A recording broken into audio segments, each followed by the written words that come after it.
Here's left. Pulls up, looking for the lead, and got it.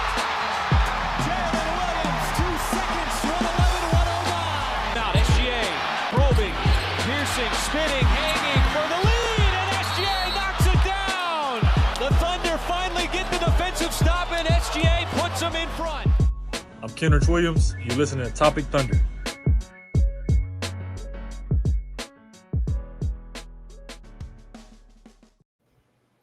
And welcome back, everybody, to another edition of the Top Thunder Podcast. I'm your host, Dylan Hunsinger at Thunder Chats. We're part of the B League Network of this podcast, brought to you by FanDuel Sportsbook. You almost did it. I did not. Okay, there was no point I was about to say that. But as you can see, it is myself. It is Alex here, coming to you after a thrilling victory for the Oklahoma City Thunder. A pretty big win today. You know, I was talking to Cone the other day when I was trying to figure out if anybody else besides me and Alex could also podcast. But I was talking to Cone the other day, and we was talking about the narrative that the Thunder haven't played anybody. You know, they've had like the easiest schedule. And it's like I'm really excited to see the Wolves because, you know, despite their struggles, this is a team that we played in the Western Conference Finals last year. They do have the bones of a really good team. Like they have really good players, and they always play us well. So it's like, excited to see that test. And Cone said that he wants to keep the bit going of like, man, can't wait till we play an actual good team. Like, yeah, I know. Sucks we got to keep beating these bottom feeders, but hey, that's what we do, man. Took out the Wolves today. It was a hard fought battle. Guy showed up, and as you can see, Alex is here. Alex, how are you doing, sir?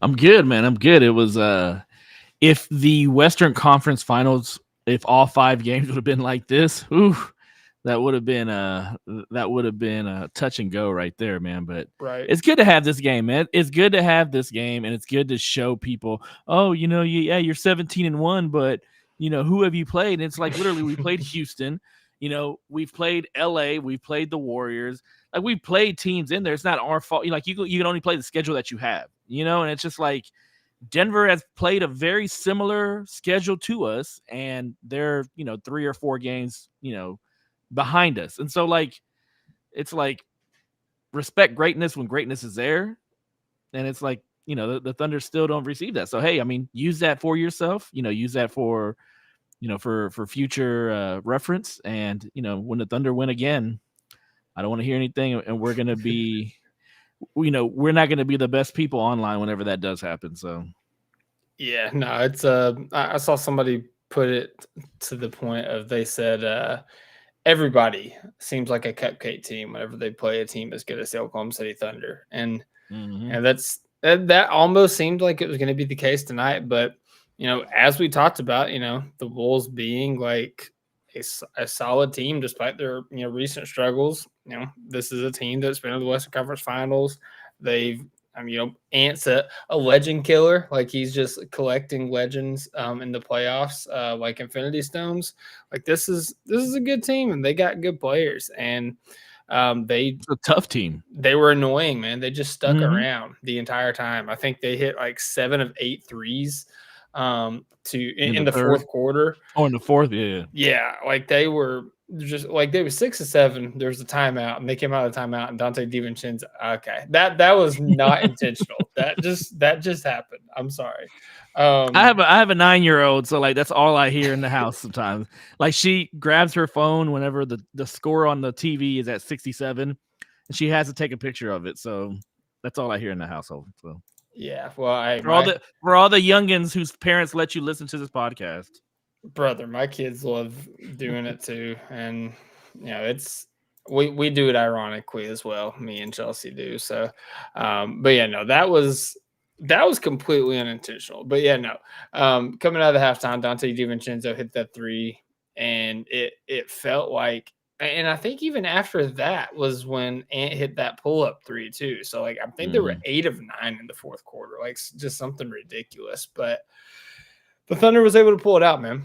And, they had some things going against them. A lot of people speculated like any of the last 4 games would be the dub return, and he's still out. And, we can talk about that here in a little bit, but a lot of other things happen. I was going to cue him in, Alex. Why do you This is why you shouldn't have control. I was What just up, so Matty surprised.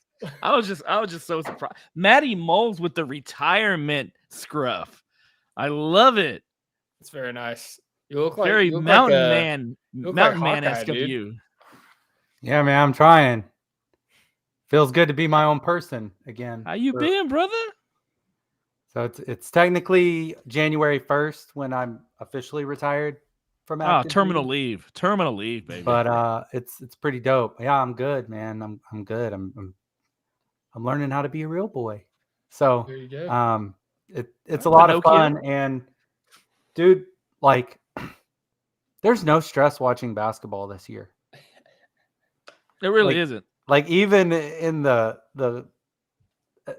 tight booty hole clinching moments of what this game was, if that thing mattered, like it's like we'll figure it out. It's all good. We got it.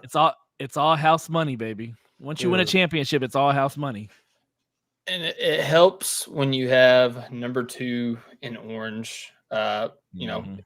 No matter what state he's in, I guess health wise, it doesn't matter, man. He's gonna get carried to the finish line. And we'll talk single orange out here in a second, but that anytime you have that, it gives you a fighting chance. Before we get into the game, I do want to revisit. I'm not logged into FanDuel, so I'll just kind of say it. We did another group parlay. It's not just you. It wasn't just you. It's okay. This isn't just a don't worry. because he's here. I didn't get it either. So we do a group parlay whenever there's a no sweat bet where each of us make a prop bet. And here recently, because somebody has become unaffiliated with something, I've been tagging everybody with what their prop is. And so I'll tell you, we went 4 of 8 tonight, and looks like focus hit, cone hit.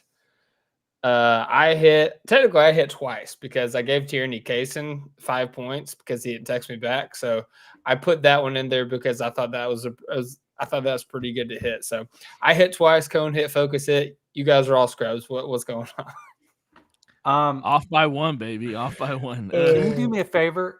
Look at the box score and just look at each quarter and see where we stacked up. Did we win? What quarters did we win?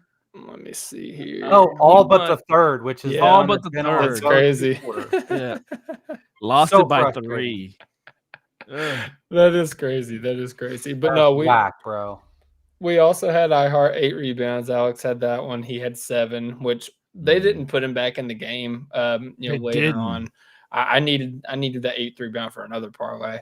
AJ didn't score as much as he usually does.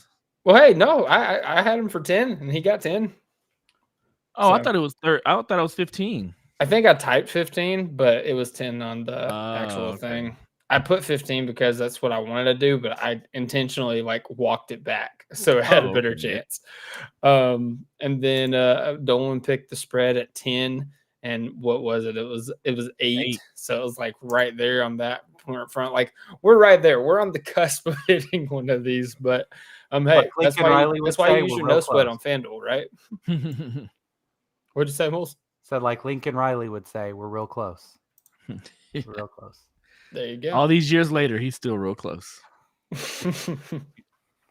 All right, fellas. Well, hey, let's talk about this game. In this segment, we like to call single orange item. Matty Mole, since you are here for the first time in a long time, if you would like to, I'm going to give you the option to kick us off single orange item. I'll receive. Thanks. Nice. So I'm going to go a little different. I'm going to zig.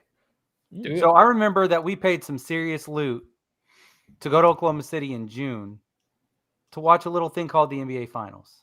We did that. And you had to squint to see NBA Finals branding anywhere near the court. Oh, yeah. It wasn't on the court. There was nothing spectacular about the environment besides the fact we knew what the stakes were. Smelling what you're putting out there. The NBA Cup has crushed it with branding all of it in season. And even though it's a regular season game, it just feels different. Some might say it just means more in SEC country. the way that we're seeing this branding. The court was beautiful, especially with Oklahoma City spelled out in the middle of the floor. It's just like, why do we get that in the middle of the season tournament for the NBA Cup, which matters unless you don't win, and then nothing ever mattered. But we didn't get it for the finals. And so I'm like, man, like, can we have that like Kobe moment standing with the logo and you've got the Larry O'Brien superimposed at center court? Like, that's what I want. But like, we've seen, you can't say player safety because they do it with this court. Like, we've seen what the NBA can do with the court. And I just think chef's kiss. It was gorgeous tonight. Yeah. Why is the most important games of your season, which are the finals, and I know the NBA Cup is great, but the most important games of your season are always the finals, and yet you don't make a spectacle of the court itself. Like, you have this opportunity to draw eyes from different places where you may not get them. Like, you know, somebody's girlfriend watching a game who isn't a basketball fan, she sees a plain old court, she's going to stay looking at her phone. But she sees a court that's like bright and vibrant and has all these colors, she may start to pay attention. She may start to fall in love with the sport. You know, it's just like, you have this opportunity, and it's like, why don't you replicate what you do during the Cup, which is great, you know, as far as optics, as far as what you see visually, and translate that to the finals? Because yes, you do want the players and the game to be the main focus, but you also want to make a spectacle of it. You also want to grab eyes that you wouldn't necessarily grab, you know, in a normal court. And so, like, it does make sense. Like, it's like, what are y'all doing? Like, at least, like you said, spruce it up a little bit with some NBA finals, like, you know, decal out there or something like that. Just make it better. But yeah, court, chef's kiss. It was beautiful. Yeah, no, it looked great. And you know, for what it's worth, I did think I remember seeing this, but it was back in October? Yeah, October 22nd. Ohm for ESPN actually reported that the logos will be painted on the court for the finals from here on. So there you go. And Adam Silver even said that I hadn't even thought about it until I saw the outcry from social media about it, like this season. It's like, I feel like people's been talking about it for a while, man. Like, it's just something that you need to have. So yeah, no, the court looked really awesome. Shout out ESPN, just digitally putting ads on the court. Skims was there at the end, and I was like, I know that's not in OKC right now. Kim Kardashian getting a piece of that OKC. So Shai is sponsored by Skims. Like, he's whatever. Kind of piggybacking off of what I was saying. Like, my wife was watching the game. My wife, not a fan, and I mean, she's not a fan like we are. You know, she's watch it from time to time if it's on the TV and I'm watching it. She's there. She's not watching it. She's there. She's on her phone for the most part. But she looked up and she was like, I wonder what Kim Kardashian had to do to get that sponsorship with the NBA. And it's just like, there you go, capturing like other people. Like, you know, my wife, she wouldn't necessarily watch the game for the game, but Skims is there. She knows Kim Kardashian owns Skims. And she's like, you know, what did she have? So, you know, she takes it another direction, but still you're focusing on the court. You're focusing on the game. And so, yeah, I just, the NBA has the opportunity and they need to take advantage of it. Yeah, no, absolutely. Alex, I'm going to kick it to you, man. What is your single large item for today? So I'm also going to zag also. And I'm going to go with make your free throws and then maybe you can win a game. You know, the Thunder lead the league in free throw percentage. It's at 84.9. And it's a huge part of their game, not just with, you know, Shai, who I think he bumped his average up to 90% in the 50, 40, 90 thing. But it's also like, hey, everybody else on the team is a good free throw shooter. You have Hartenstein, who's probably our weakest free throw shooter, you know, who's hitting free throws. AJ Mitchell, he missed a couple today, but still, for the most part, hits his free throws. Minnesota, on the other hand, so we shot 38 free throws. Minnesota shot 37, so they can't complain on that front. But we made 30 out of 38, they only made 22 out of 37. And so, in my opinion, that is what lost them the game. And so this is kind of like a Jerry thing where you say, like, don't forget about the minute stuff. Don't forget about making the free throws. Don't forget about the rebounds. Don't forget about the loose balls and things like that. Those are the things that win you games in these tight contests, like you had tonight. And making their free throws is what gave the Thunder the victory. They shot 79% from the free throw line. Minnesota shot 59%, which is putrid in the NBA. And so free throws, baby. You gotta take care of the small things to get the big things in life. So there you go. Yeah, those couple misses actually brought Shai's down to 89.67. So I guess 89.7 right now. So like, come on, man. God, dude, it's everywhere. It's everywhere. It's so stupid. God. But yeah, no, free throws have been a huge part of the game. And credit to Chet, man. Like, a guy who has been, and I was actually going to talk about him in my single item, but I mean, since you guys left Shai as the low-hanging fruit, I'll talk about him in a second. So I'm going to parlay this into Chet. I don't know why my camera just went to potato. That's crazy. But, there we go. No. Yeah. It's still all right. Potato. I don't know what to do. I'm just going to keep talking. Credit to Chet, a guy who has been struggling the past couple of games. The beginning of this game was struggling mightily. And, if you look like historically in the regular season, he does struggle against Minnesota, Rudy Gobert. Like, I don't know. It's like physicality, maybe. At some point, I feel like, he kind of conquered that fear. I remember us talking about it. And then like the last couple of times, it's like, oh no, it's still there. Like, he plays differently when he goes up against the Timberwolves. But he got to in the fourth quarter specifically, I need to pull up the stats, but I know that he was battling for the boards. Like, we talked about iHeart's rebounds. I think iHeart had 6 rebounds going into the fourth quarter. He only had 1 in the fourth quarter. Chet ended the game with 9 rebounds, and in the fourth quarter, he had 10 points and 4 rebounds in the fourth quarter alone in the final 9 minutes. And one of those rebounds was actually when we was in the bonus, which sent him to the free throw line. And Chet Holmgren, I think we were up like 2 at that point. And it was like, if you make both these free throws, it becomes a 2-possession game. And like Chet, we've seen him miss free throws like every now and then, but it feels like anytime there's a clutch situation, it's like there's never a doubt in my mind Chet's knocking down those free throws. And he knocked down both of them, to his credit.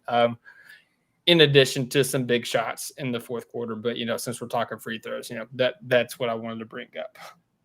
Yeah, not just that. Like, I think he had 2 rebounds / loose balls that he dived on in the fourth quarter to where Mark had to call a timeout to preserve, possession. But still, those ended up being huge. Again, in a close game, it's the small things that matter.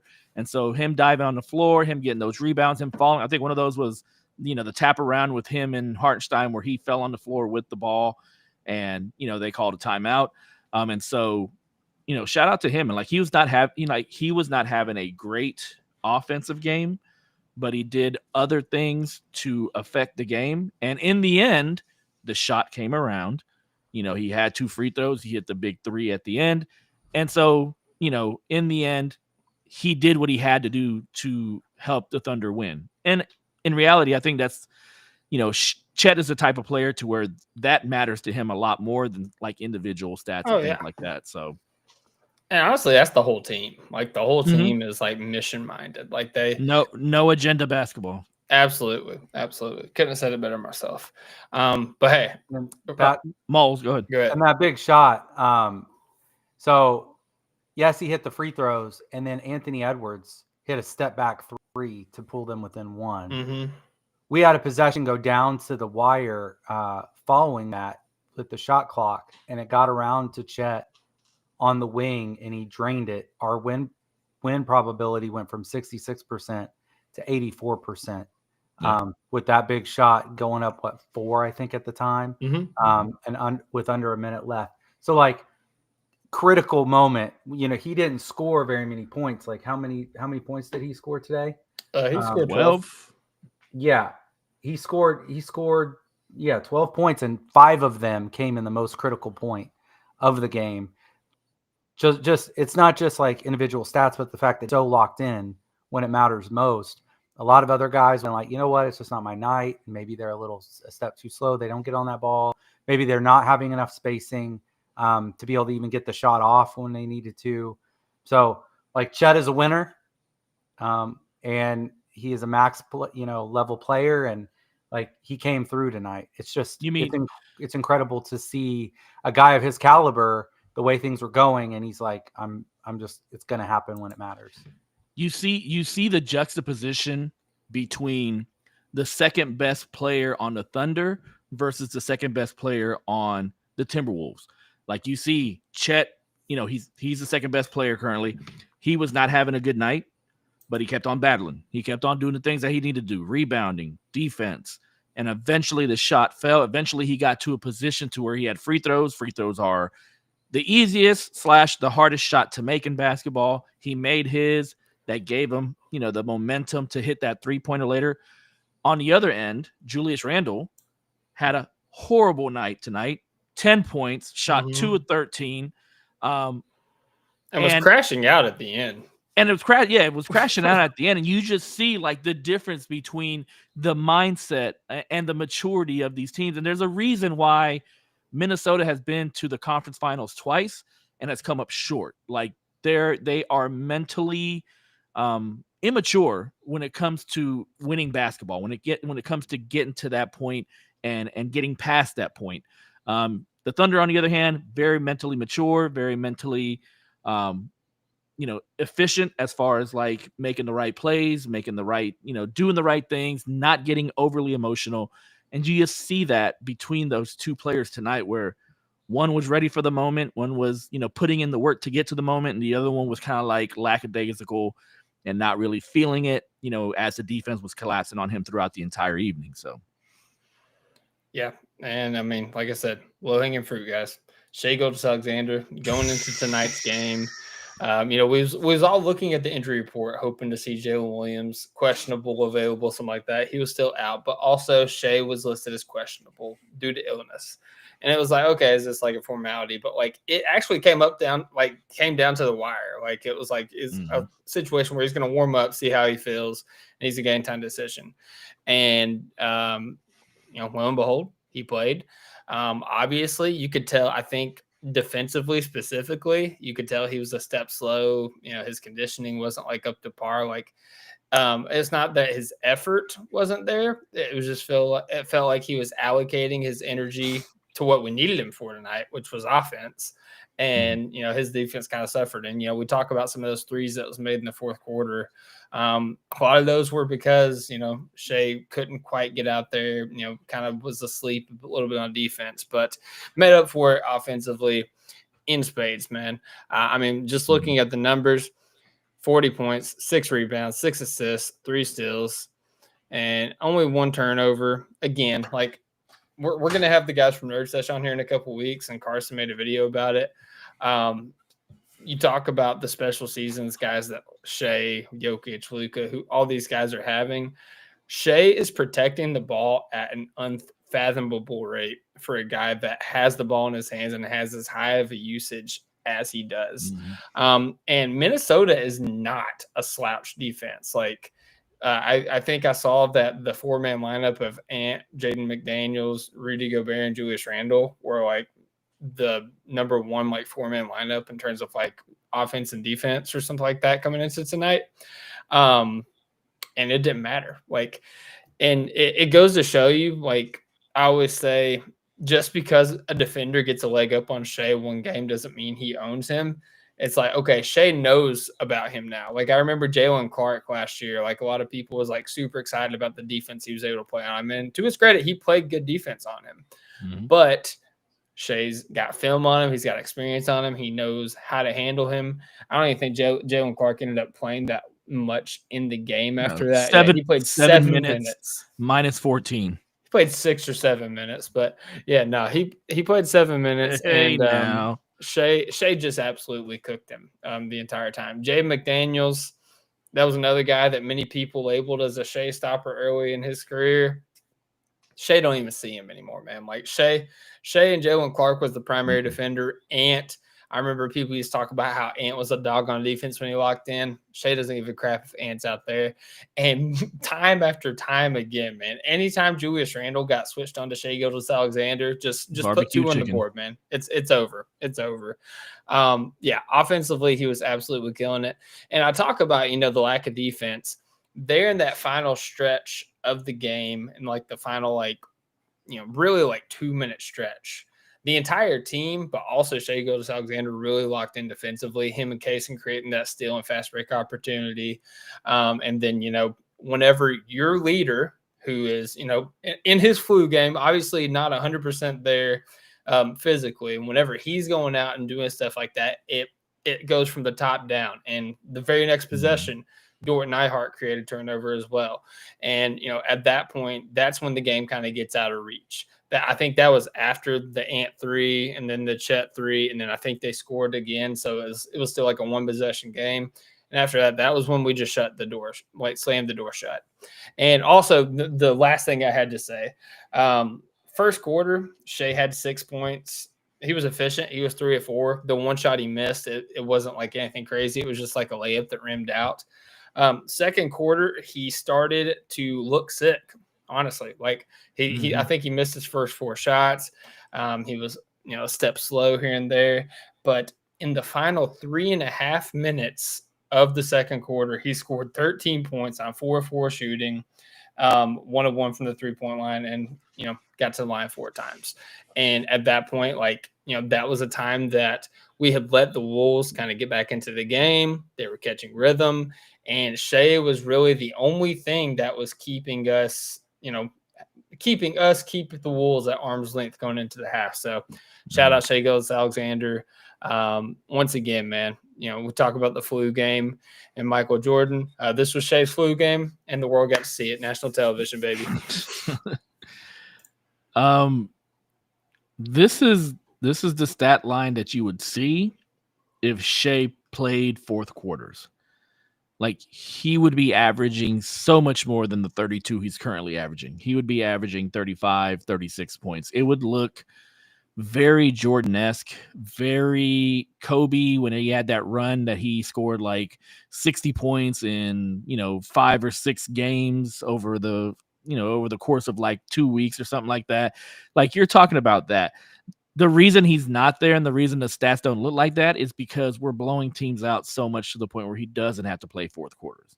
And again, like I say, I hope that the media, pundits, and the people who vote are keying in on that caveat that Shai's numbers would look so much more astronomical, would look so much more special if he played the extra 6 to 7 to 8 minutes that Jokic, Luka, Giannis have to play on their teams because their teams aren't quite as dominant or because their teams don't dominate like the Thunder do. And so, what you saw tonight is, I relished in watching it because I was like, this is on national TV. This is a close game. This is against another guy that a lot of people are like, oh my God, he's the next guy up. And it's still the same story as it's been for the past 2 years. Dominance when needed, dominance. I don't want to hear anything about Luka. I don't want to hear anything about Jokic.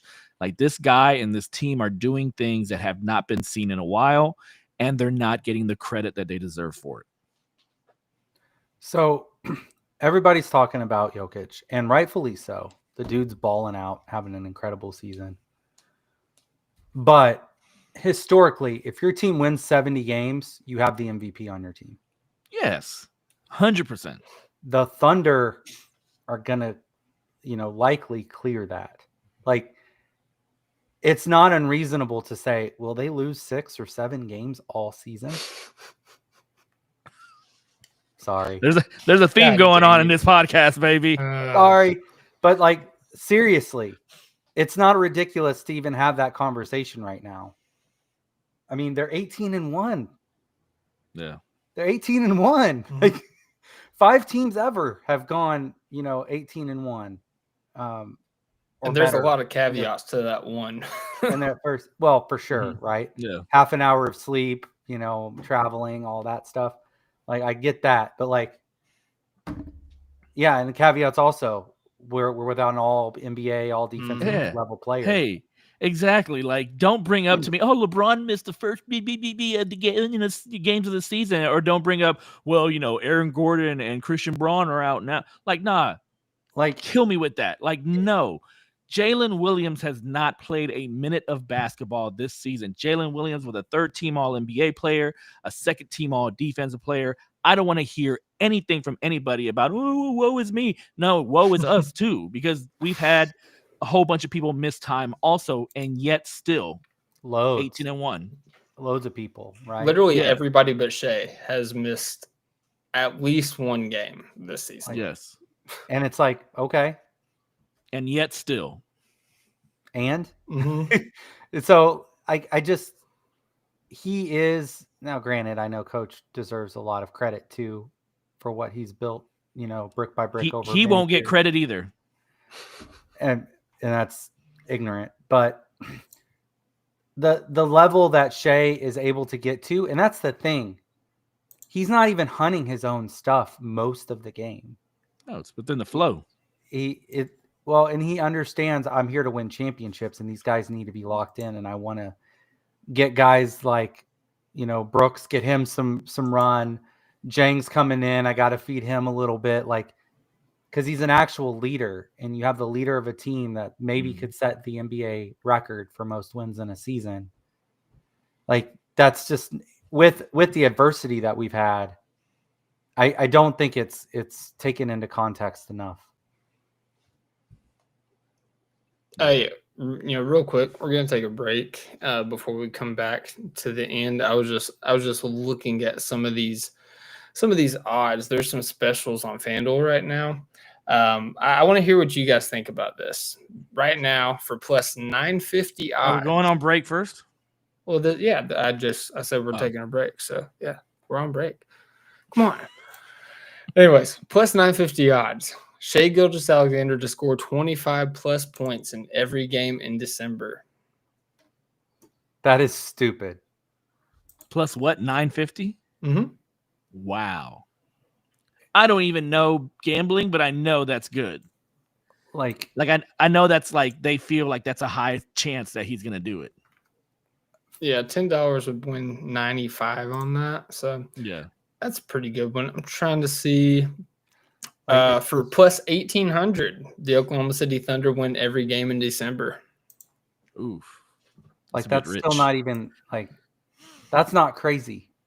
No, it's not. Because $10 to get you 180, right? Correct. Hey. Look at him. You'll be a degenerate yet.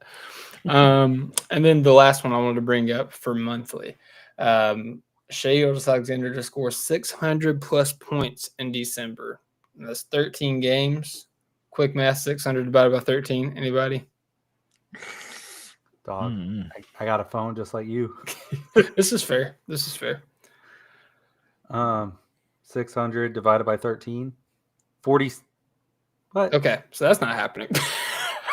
46 points per game? Yeah, that's plus 4,000. So I would not advise that. Does that include the 2 cup games in there? It says 13 games, so I'm not sure. Let me see.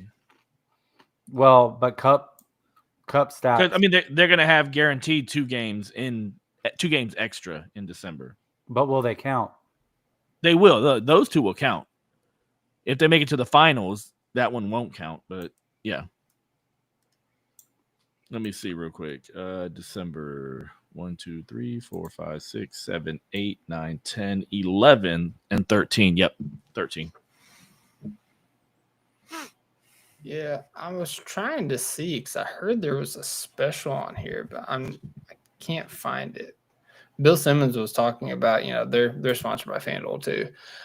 He was talking about how there was a special for the Thunder to break the scoring or break the win record. But I do not see that. So I'll keep an eye on that. But he was saying it was like plus, I think like 4,800. So like crazy odds, but also not impossible. Yeah, no. Like absolutely not impossible. I think I think I saw we're on pace to win 77 games right now. And the record is 73, right? Mm-hmm. Yep.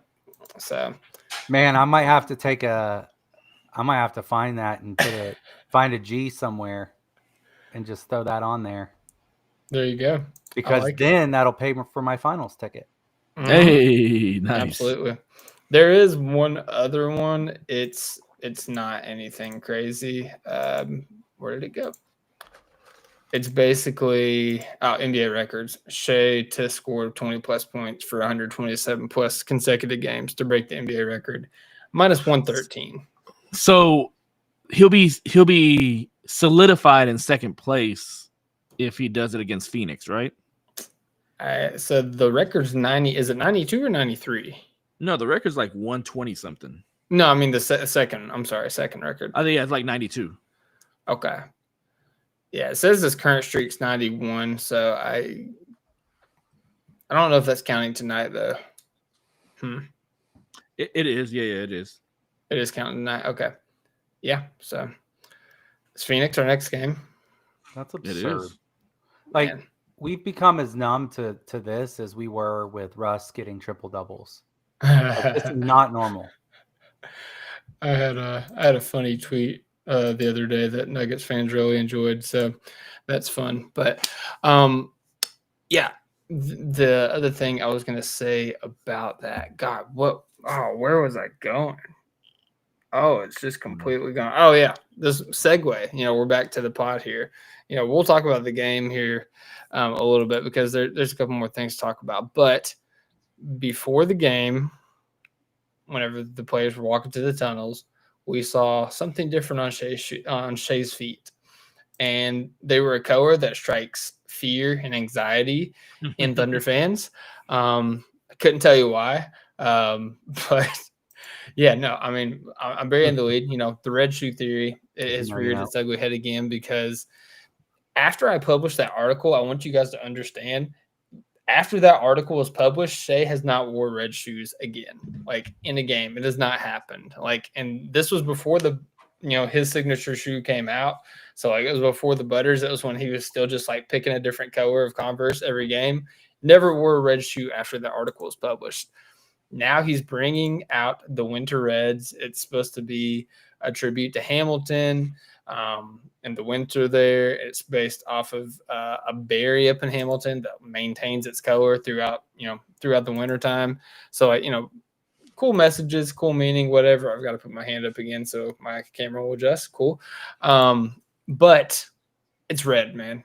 It's red. And I'm concerned. A lot of people are concerned. I was talking to Cone about it, talking about what it would take for him to win the MVP. He's like, yeah, no, if he gets this 20-point streak, it's going to be hard for them to turn him down.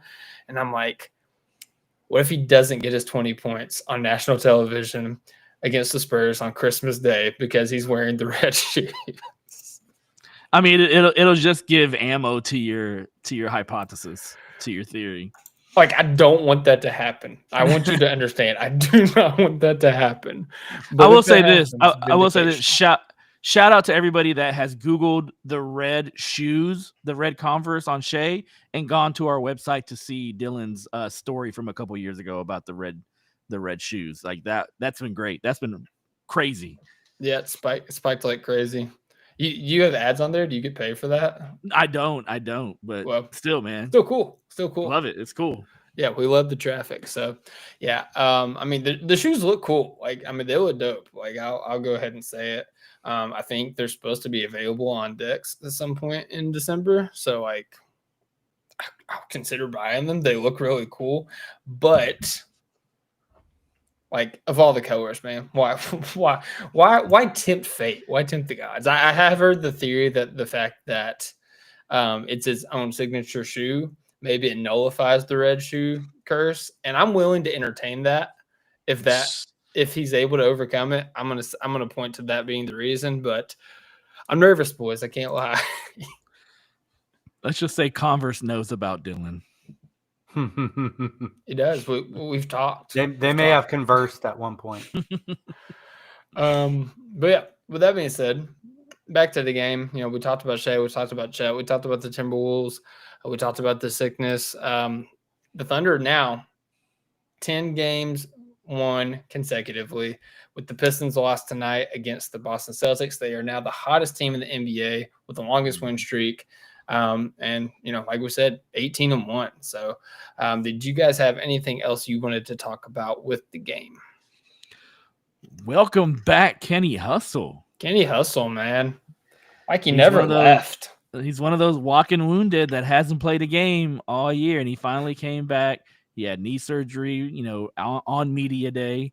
And so he's finally back, and it's good to have him back. He played, was it like 11 minutes? 13, like sir. Show some respect. 13. He had 4 rebounds, no points, but he was a plus 11. Am I correct? 4th best on the team. There it is. Yes, he was a plus 11. So that's, that shows his impact. That shows, and I know, single game plus minus doesn't mean anything, but within a game that was this close, having somebody that was plus 11 means that, they impacted winning a lot, significantly. So shout out to Kenny Hustle, one of the vets on the team, one of the unks on the team. Glad to have him back, and hopefully he stays healthy the rest of the year. The best stat of Kenny Hustle's stat line was tonight? What was that?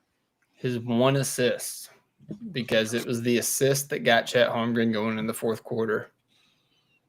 Really? Yep. It was the one where he lofted over the top in the pick and roll. And Chet that's right. That's right. Yeah. Mm-hmm. That was the first one, man. Yeah, that was. We've come a long way when another team can make 10 more 3-pointers than us, and only, and we only take 1 more shot than them. And yet somehow the math still ends up working out in our favor. It's just bonkers, the level of shots like that they were hitting that we weren't. And again, all that comes down to defense. And of course, making free throws does matter. It's just typically if another team makes 10 more threes than you, all right, move on to the next game. But now it's like it's a recipe that somehow works with us. Mm-hmm. Yeah, and I mean, let's look at the leftovers here. I mean, Ihart had a great game. He had 15 points, 7 rebounds, 2 assists, a steal, a block. Shot that put back 16. Reverse jam. Yeah, the reverse tip in was crazy. Also, why does Ihart have to keep getting in the face? Also, it wasn't that bad. Ihart, I promise, that was a little bit over the top. Great acting. Yeah. And then Caruso, Caruso also got hit in the face. That one was deserved. Like he acted properly, because not only did he catch the forearm to the face, he also his neck fell on his back as he fell. So I hope he might be okay. out for 2 weeks. Yeah, I hope he's all right. But bald-headed demon, man, he was going crazy. He was trying to catch a body on Rudy there. And then of course, AJ Mitchell, man. We talk about what he was doing in the starting lineup, but he's now back in the bench role. That probably seems to be where he's going to be, as the season goes on. And, we talk about in the offseason, the prototypical 6-man, who's that going to be for the Thunder team? And it looks like it's AJ Mitchell, man. And he's taking that and he's carrying it. And it's funny, early in the season, it felt like he was a lot more of a physical driver. And I'm not saying that went away, but tonight, dude, he was shifty. He absolutely broke Mike Conley off early in the game, just missed the shot. He had a couple really sick Euros in the lane there, I think, in the beginning of the 4th quarter. Shai was on the bench. And 13 points, 2 rebounds, 3 assists. He missed 3 free throws. He could have easily had another 15 points. I know the sexy name out there is Jaime Jaquez. Reed Shepherd's getting some buzz now. But if you're looking sheer impact, if you're looking at a narrative, Jalen Williams is not playing for this team. When Shai goes to the bench, we have no other playmaker. AJ Mitchell is him. AJ Mitchell is a second-year player who didn't even play an entire season last year, and he is carrying one of the best teams of all time whenever Shai is on the bench, and he's doing it tremendously. Honestly, he's doing it with shades of Shai in his game as well. So I just got to say, AJ Mitchell, 6th man of the year, and Press your Madman. Shai Mitchell. Hey, Shai Mitchell. Shai J. Mitchell. But also he was on the floor at the end of the game, and there's some times where he was having to D up Ant, and Ant is just him. He's like, that guy. He's going to hit some shots, but like AJ Mitchell stayed in front of him and made it tough. Yeah. So like obviously you're not getting burned if you're not playing defense on this team, but like his willingness to lock in on that end of the floor too. Man, like what a special player. I have no idea what his ceiling is going to be, but like you can't play him off the floor now. No, broccoli eating Trey Man, baby. That's huge. Yeah, man. No, his defense has been like surprisingly like super solid, and it's been with bench players or like secondary guys, but the fact that he was able to like stay with Ant and like body him up and get good contests and like not let him blow by him, like that was super impressive. Speaking of defense on Ant, we got to talk about Case Wallace, man. Like, we had that 3-week span wherever he guarded, who was it? Luka, Steph Curry, and I don't remember who the other guy was that he guarded. Oh, Ja Morant. Good job. I had us figured out. That's an afterthought. But man, tonight against Anthony Edwards, bro, there was multiple times he absolutely had that man in prison. Like Ant was begging for a screen so he can get Kaysen off of him. And then late in the game, Kaysen, like after Ant like hit his threes in transition and like he started getting hot, Kaysen started going over the screen. He's like, no, you're not getting me off of you. I'm going everywhere with you. And late in the game, whenever Anthony Edwards and Julius Randle were on the court and they were trying to initiate the offense and get a good shot, Kaysen stayed on Anthony Edwards, and Lou Dort actually guarded Julius Randle. So, like, we're starting to see the nightmare that we envisioned years ago whenever we drafted Case Wallace and started to see his defense. We don't see him and Dort on the floor a lot together, especially when like Jalen Williams is healthy, closing games. But the simple fact that you have those two guys out there to just like completely lock up your two best offensive options, embarrassments of riches. Yeah, it was, and I was going to go ahead and piggyback off of what you said and say, Dort didn't have the greatest game, not even the goodest game at all offensively, but, the fact that you could have somebody like that play up and guard Julius Randle, guard Naz Reid out there on the perimeter, like it completely neuters what Minnesota's trying to do. Like you cut out, we're talking about dogs, Timberwolves, so it completely I was not expecting to hear neuters on the spot. But it completely neuters what they do. Like it stops their point of attack. Like, yeah, you have Ant, and Ant is their offensive engine. We talked about it, a couple of podcasts ago where like these offensive engines are now the point guards of their teams. We no longer have like traditional point guards out there. Like Mike Conley doesn't do anything for them. Rob Dillingham hasn't done, too much for them. So Ant, the gravity that he pulls allows him to spray it out to Julius Randle, spray it out to Naz Reid, and having a perimeter player out there like Lou Dort that can not only, get out there on the perimeter, but also prevent them from driving in and, has the strength and the physicality to play with them when they back him down. Like that's a luxury. Like you said, it's a luxury that many teams do not have when they have both Kaysen and Lou able to do the things that they do. Absolutely. I co-sign. I retweet. Trying to see if anybody else. Jalen Williams was pretty solid tonight. 9, 5, and 2 in the first half. Yeah. Yeah. 2 and 4, 1 and 2 from 3. So shout out him. Getting good minutes out of him. Isaiah Joe continues to be just so much more than an offensive player. He had, was it Anthony Edwards that he might have been Jay McDaniels, I think, actually, that he drew an offensive foul on in the third quarter. Yeah, love Isaiah Joe, man. Love what I've seen out of him this year. Yeah. He's been awesome. He's just overnight turned into a pest defender. Like he's still not an elite defender, but he's a pest. And I also saw that him, obviously Caruso, Dort, Kaysen, Chet, Ihart, and I think Jalen Williams, all 7 of them are in the top 10 individual defensive ratings this year. So shout out Isaiah Joe. Right. You made it with the big boys, baby. Nico looks at that and cries. Nico Harrison, defense wins championships. Okay. I was like, it was Daryl Morey that released him. I was so confused. But all right, we're good. Yeah. I think that covers it. I think the plan is to try to come back Friday. I think Dolan's going to come on. We'll have a group of people on here for Friday, a little Black Friday pod. Maybe answer some Twitter questions. Before we go, obviously tomorrow's Thanksgiving. A big thing that happens on Thanksgiving is football happens, and there are 3 games happening. Green Bay Packers at Detroit Lions, Chiefs at Cowboys, Bengals and Ravens. Guys, putting you on the spot.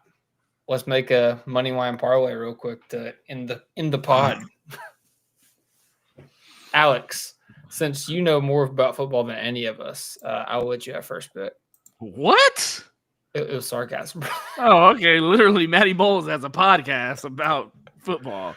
Okay, so are we doing like teams or are we doing individual? Yeah. Just money line. Who wins? Money line, yeah. So Money Packers, Lions, Chiefs, Cowboys, Bengals, Ravens. Ravens. I'm gonna go Ravens in that Bengals game. All right, Ravens in the Joe Burrow return. I like it. Yes. Matty Moles, give us your expertise, sir. I'm gonna take the Lions at home against the Packers. The Kings of Thanksgiving. Yeah, them in Dallas. Yeah, and to that point, I think I'm taking the Cowboys. Upsetting Chiefs Kingdom. I know a lot of Thunder fans are Chiefs fans, but dude, Cowboys offense man, it breaks my heart. Cowboys offense is hot this year, man. Like they're like Bengals NFC, like whenever the Bengals are healthy. George Pickens has overtaken CeeDee Lamb as wide receiver 1 for the at least for the time being. I think it's going to be like an unstoppable force meets an immovable object with the Chiefs defense. But the Colts were able to move the ball on the Chiefs. It was just, they couldn't get it done at the end of the game. So I think that the Cowboys have a better offense than them. So yeah, we'll see how it goes. So we got Chiefs, we got Ravens, we got Lions. You can couple that together. You can make that a parlay, or you can fade us. I think you said Cowboys. I said Cowboys. You said Chiefs. You said we got Chiefs, we got Ravens. I said Chiefs. My bad. Cowboys. All home teams. Yeah, we got Cowboys, home cooking Lions, on and Ravens. Thanksgiving. Yeah, home cooking on Thanksgiving. If you're not eating home cooking on Thanksgiving, you're doing it wrong. I'm sorry. I'm just telling you. So yeah, you can do that, or you can make your own parlay. You could even do some player props. However you want to do it, but do it on FanDuel Sportsbook. With that being said, fellas, what is your favorite Thanksgiving dish? I mean, we're making some ham. I like ham better than turkey. Really? So, yeah, and my wife, she's gonna do a new rub on it, so it's gonna be like a honey glaze, honey brown sugar. Yeah, it sounds like it's delectable. It sounds like my A1C is gonna sky up. Like hell yeah, let's go, rock it. Nice. Yeah, I'm definitely team ham over turkey, but it's only a couple. Oh, whatever, Dylan. You're chicken nuggets. Like, I mean, I happen to love turkey. Thank you. Okay, it has to be dark meat though. I'll eat white meat, but light meat, but it's not. It's too dry. Like I like the juicy and the tenderness of the dark meat turkey. Sorry, Moles. Sorry. Go ahead. Yeah, go ahead. My thing, I like. Maybe you call me basic, I guess. I don't know, but pumpkin pie. Like it's only a couple of times a year I really eat that, and so yeah, pumpkin pie is pretty much a staple for me. It doesn't really feel like Thanksgiving season if I don't have a slice of pumpkin pie. So, yep. Are you a warm or cold? I'm warm apple pie, cold pumpkin pie. And do you have to have whipped cream? I prefer it to be homemade whipped cream. Okay, nice. So you take the heavy cream and vanilla extract and powdered sugar and the home cooking, baby. Ham, I don't know. It's just a texture thing with me. I'm not a huge ham guy, but I like turkey. It's not my favorite. It's not my favorite type of meat to eat. In terms of turkey, chicken, hamburger, steak, whatever. Yeah, get it out of here. But I do like turkey. Once a year, Thanksgiving is good. Macaroni, man. Like my Chelsea's granny makes phenomenal mac and cheese. It's gonna be awesome. And also Chelsea makes crazy awesome dirt cake. So looking forward to that as well. So, yeah. With that being said, I think we're going to go ahead and put this pod to the close. Hey, before we do that, yo. Remind the citizens of Topic Thunderville about the tickets that we have, the restock that we have. Oh, see, actually, I would do that, but I've been meaning to make this announcement. I was going to make it tomorrow, actually. I would announce to you guys that there are still tickets available, but they are not. They're completely sold out. We have sold out 150 tickets for the Top of Thunder fan event this year. Wow. And they're not giving us more. They're not giving us more because the half court shot, they said like we like with it would take 150 is the limit. We can't have our workers staying there all night. So wow. Great. Well, I mean, it's a we 12 broke the o'clock record, game. Yeah, no, I mean, I get, I'm with you. I'd love to have like 300 people, but hey, 150. Great that's our job, record. guys. Great job. Yep. Absolutely. Very excited. And, it's obviously going to be a great event, but we're working on making that as special as possible because, the game's on Sunday. I think we're all coming in on, Thursday or Friday, either one. So like that Saturday is free. We're going to do something with you guys for Saturday where the game's earlier. I think we're going to have like a meetup later. So it'll be like a longer meetup. Maybe we could do more at the meetup instead of just like walk around and talk. Maybe there will be some games, something. I don't know. We'll figure something out. We're workshopping. I'm just trying to get all the tickets sold at this point. So we got that done. So now moving on to the next phase. But yeah, unfortunately, those are not available. If you want to go to that game, you'll have to do it on a resale site. I'm sorry. That's what you got to do. But should be a lot nicer weather. Yeah, absolutely. Yeah, it's gonna be a great time. I mean, last year was good weather too. But it was freaking windy though. It was really windy. Mm-hmm. Anyways, thank you guys for listening to the podcast, supporting us on YouTube, audio. You guys are awesome. If you're listening on YouTube right now, go ahead and subscribe to the channel. Hit the notification bell so you don't miss out when we go live. Comment down below what your favorite thing to eat for Thanksgiving is. And just want to say thankful for all of our listeners. Again, audio, video. Thankful for all my brothers that come on this podcast, new and old. This podcast wouldn't be the same without you guys. Glad we're starting to rotate more people in here a little bit. Good to see Moles once again. Thankful to see that. And I'm thankful that the Oklahoma City Thunder is my favorite basketball team, the team that we get to cover. So thank you. Yes, sir. 100%. Yeah, and with that being said, we'll be back Friday. I think next Friday we're having the guys from No Ceilings on to talk about the loaded draft class in which the Thunder might have 3 lottery picks for. That is so crazy. And the next Friday we will have the fellows from Nerd Sesh to come on and basically just glaze the Thunder. So it's gonna be an awesome time. Until then, hope everybody has a great night. God bless. Hoop when you can. Go watch Stranger Things. And as always, Thunder up. Thunder up. Thunder up.